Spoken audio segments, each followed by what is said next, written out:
Welcome back to the MTG Rebellion's Deck Tech and Sideboard Guide.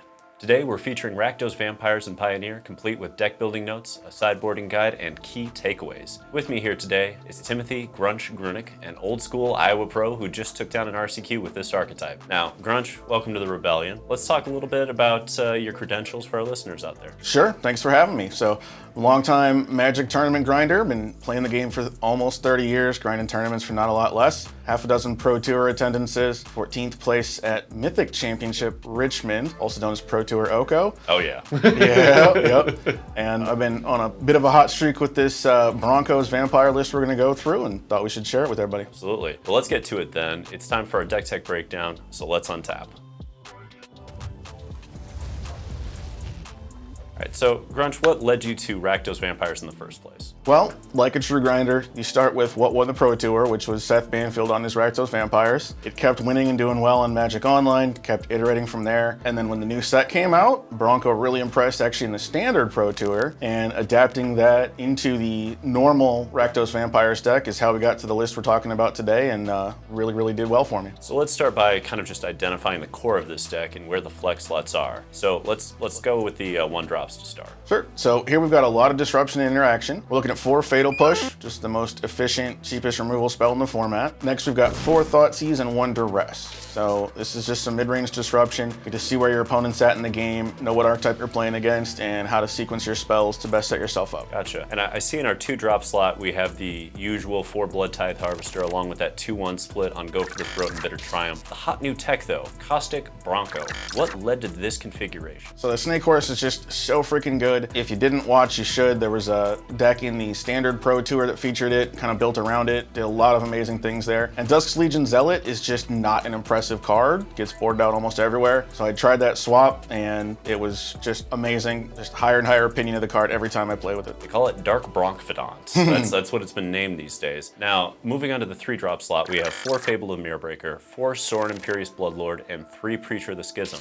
This is slightly above that usual, 10 3 casting cost top out in Rakdos. Why is this correct? So this is really good because the 3-drops in this deck tend to snowball games for you. So after a first couple of turns disrupting your opponents, maybe getting some on the board presence, one of these often puts your opponent on the back foot, and then you can move forward winning the game from there. And the remainder of the deck includes 4 Vein Ripper. We know the point is to cheat this onto the battlefield turn 3, but is there a reason that our curve ostensibly ends at 3 mana? Indeed there is. So the Bronco does deal damage to you if you do not saddle it, and there was just a bit too much of hitting big expensive cards with it. So we dropped all of those, dropped the curve down a little bit, and it worked wonders. So regarding the mana base, we utilized 15 dual lands, 2 basic swamp, 2 Takenuma, and 4 Mutavault. How did you end up on this mana base? So it's really important when you're playing this many lands and you don't have a huge number of ways to get extra cards that you're able to get additional utility out of your lands. So that's why we have 6 creature lands and 2 Takenumas. The dual lands are there because there's only actually 8 red cards in the main deck, and we really do need to hit double black to cast Vein Ripper sometimes. Gotcha. Now that we've seen the deck as a whole, we're going to get to the sideboard, but to do that, we're going to need some context. So we're going to put a minute on the clock, and we're going to get to that first critical matchup, Rakdos Vampires versus Izzet Phoenix. Alrighty, so based on the notes I got from you here, we're losing the 4 Caustic Broncos, we're losing 2 Preacher of the Schisms, and we're going to bring in those 4 Leyline of the Voids, 1 Duress, and 1 Go for the Throat. What's the logic behind this move? So Leyline of the Void shuts off the main parts of their engine, Treasure Cruise and Arclight Phoenix. So if you have one of those, they're very handicapped in how they can play. Other than that, we just need to be aware that they're going to be boarding in Crackling Drakes and oftentimes some mix of Young Pyromancer or Third Path Iconoclast. And so keeping them off of having a big board presence just enables us to take over the game with our powerful spells. And from what I've seen of Izzet Phoenix, typically it's going to bring in some Crackling Drakes, it's going to bring in some Young Pyromancers.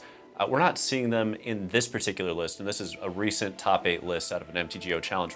Why is that? I'm guessing this player was much more worried about decks like the Niv to Light and Blue-White Control. He really is playing for a much more heavy, engine-y, counter magic heavy post-board configuration. So it looks like he just decided that the Young Pyromancers weren't where he wanted to be. Gotcha. And I mean, can we reasonably, we're playing against Phoenix. They're all about the grave. Can we reasonably keep hands that don't have Leyline of the Void or Graveyard Disruption in them? Certainly can. having a functional hand and actually playing a game of Magic is more important than trying to just spike a Leyline of the Void. Keep in mind that while they are graveyard using, they're not dredge. They're not all in on the graveyard. So Leyline is just a very, very good piece of disruption, but it's not the whole game by itself. Fair point. And with that, let's head to our second matchup, the Rakdos Vampire Mirror. I know you guys are ready for this. Alrighty, so in the mirror, we're gonna lose 4 Caustic Broncos, we're gonna lose a Fatal Push, and we're gonna lose 1 Sulphur Springs. We're gonna bring in those 4 Reckoner Bankbusters that go for the throat and a Duress. So what's the logic on Bankbuster here? So Bankbuster is an amazing grinding card, and both decks are looking to Thought Seize and point targeted removal at the opposing creatures. So you tend to trade resources quite a bit, and Bankbuster just gives you a huge glut of resources.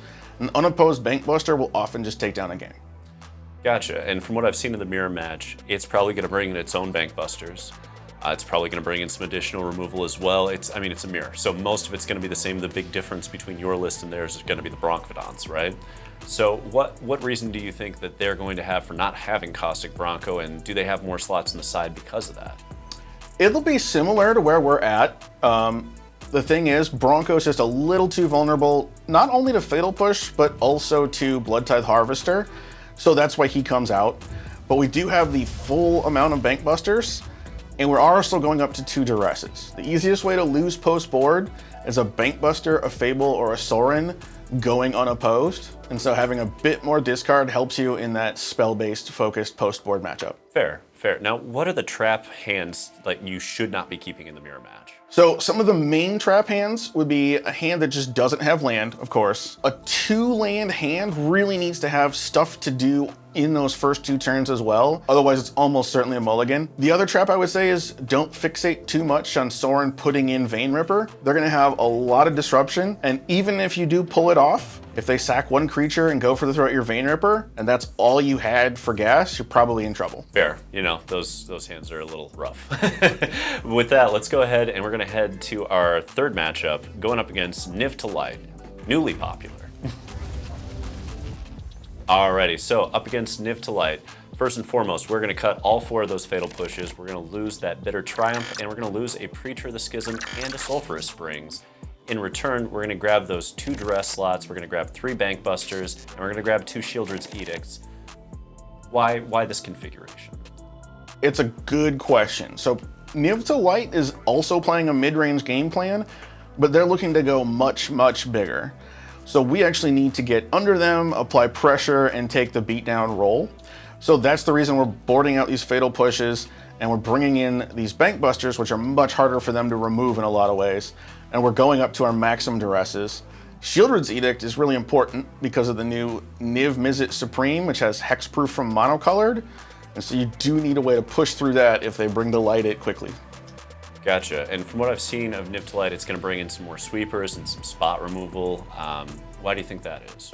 That's kind of where they're at. There's nothing paradigm changing that they're boarding in or out. There's no sort of silver bullet for the matchup. It really is, 2 mid-range decks going at it, one of which is going significantly bigger. So you just need to slide into that beatdown role and take that position. Gotcha, and what are the odds in your opinion of getting, that proverbial W in this matchup with all that card advantage that they have built in? I mean, they are a deck that is going to grind so hard. How are you getting that W? It's not the easiest in the format. I will for sure say that deck is to some degree built to get this matchup. I will say the Broncos actually help a lot. If they fail to answer it for even a couple of turns, you're running away with the cards. Also, be aware that things like Thought Seize and Go for the Throat often do trade for their cards at a mana efficiency advantage, so you really can play the beatdown role if they have a clunky hand. Gotcha. And with that, we're gonna go ahead and make it to our fourth matchup, Waste Not. Alrighty, so up against Waste Not, we're gonna lose 4 Fatal Push, a Vein Ripper, 2 Sorins, and a Sulphurous Springs. We're gonna bring in 4 Bankbusters, 2 Duresses, and 2 Shieldred's Edicts. What's the logic on this transition? Great question. So this is somewhat similar to the Vampire's Mirror. The difference is they're almost entirely focused around this discard synergy with Waste Not and Aclazotz. So if you can get your hand empty while having a board presence, they're actually often struggling to do much at all. So this board plan is intended to do just that. It also is going to give us access to Bankbusters so that if they do strip your hand, you have ways to get more resources and continue moving forward with the game. And from what I've seen of Waste Not, it's also looking to bring in some Bank Busters and usually a couple Invoke Despair if they left it in the sideboard. Why is that? They're also playing effectively a mid-range resource trading game, and they're looking to try to go bigger than the Vampires deck. It's a respectable strategy, but I'm not someone who has a very high opinion of that deck in general. So in a deck that's so filled with discard, how dependent is this match on who plays first? Less than you would think, because both decks are Thoughtseize and Duress decks. So obviously you'd rather be playing first than playing second. That's just how Magic works. But it's not a big deal because, you know, you can often hit a discard spell and whatever their crucial thing was. I wouldn't say I'd rather be on the draw, but don't panic. Fair, fair. And with that, we're gonna head to our final matchup, Abzan Amalia combo. Alrighty, so in this one, we're losing one Caustic Bronco, one Vein Ripper, and one Preacher of the Schism. We're gonna bring in those two Path of Peril and one Go for the Throat. So what's the logic here? Just a little bit of shaving to fit in some more removal. Honestly, this matchup basically comes down to preventing them from doing the combo while you build out your board state and get some pressure going on them. Be aware that if it needs to be done, if they have exactly one protection spell, say one Selfless Savior or one Tamiyo's Safekeeping, and they go for the combo, and you have exactly one removal spell, you want to target that Wild Growth Walker to force the game to a draw. And what I'm seeing out of Amalia combo, it's going to bring in usually, you know, Tamiyo Safekeeping or the Snakeskin Veil, as you said, and then a couple of flex slots. Maybe it's Skyclave Apparitions, maybe it's something else. Why is that? They're still just trying to assemble their combo, and so they're going to take out cards that don't help them do that for more protection pieces and maybe just a tad bit of flexibility. But overall, the matchup is still largely the same from their side. Fair enough. I mean, I've heard that this is a tough matchup. How did it feel to you in the RCQ? Honestly, people say it's a tough matchup. I don't mind it. We have so much card advantage now that we have the Broncos, and their clock is basically, do I combo or do I sit there and play 1/1s? So you can actually go really hard on Bronco in a way that you don't want to do in a lot of other matchups. And I didn't mind the matchup at all. I found it to be, I don't want to say favored, but it wasn't as stressful as some others. Fair enough. Alrighty, Rebels. We have gone through Rakdos Vampires in depth, dissecting the sideboarding strategy against 5 different Tier 1 archetypes. And that'll bring us to our final segment, Key Takeaways. So let's just start with the first key takeaway. First one is, this is a mid-range deck. Don't get fooled by the Sorin Vein Ripper flashiness. You're playing a mid-range game plan. You need to identify your role in the matchup. You need to identify where they're at on their game plan and sequencing and react appropriately. All right, let's move on. Let's talk about that second takeaway.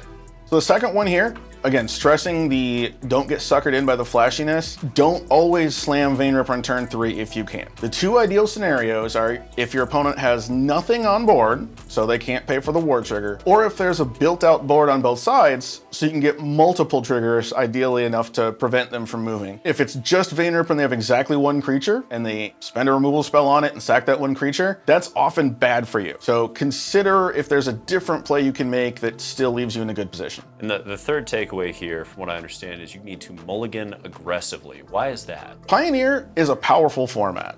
It plays out in such a way that if your hand doesn't match up with not just playing game actions, but what your opponent is trying to do, you can often just get rolled by someone enacting their deck's strong game plan. So don't just look at a hand in terms of, am I going to do stuff? Look at it in terms of, am I going to stop my opponent from doing stuff as well? Fair. And that'll wrap things up for us here at the Rebellion Gang. Thank you for supporting us by watching this video until the end, and a special shout out to our members who have joined the Rebellion and support our content weekly. If you'd like to support what we do, be sure to like and subscribe. It's the best way to let us know that you want to see more of our competitive MTG content. Lastly, comment below if you have any sideboarding questions for Rakdos Vampires that you'd like answered. Grunch has spent hundreds of hours tuning up this archetype, and he is here to help. So until next time, Rebels, untap, upkeep, resist.